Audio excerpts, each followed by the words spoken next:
Mga pre, nakikita nyo yung mga yan. Pipitas tayo ng daon ng palaya at saka halukbati. Ayan o. O tayo. Dami yan mga pre o. Ayan o. Ito mo. Ayan pre. Gigisa tayo ng sardinas. Ayan o. Pitas-pitas lang tayo. Diba? Nakalibre tayo ng ano ngayon mga pre. Nakalibre tayo ng gulay ngayong summer.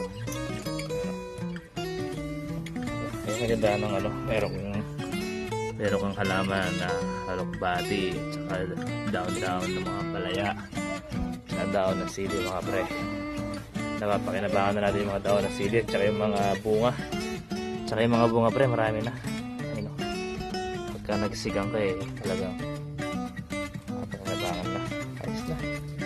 Diba?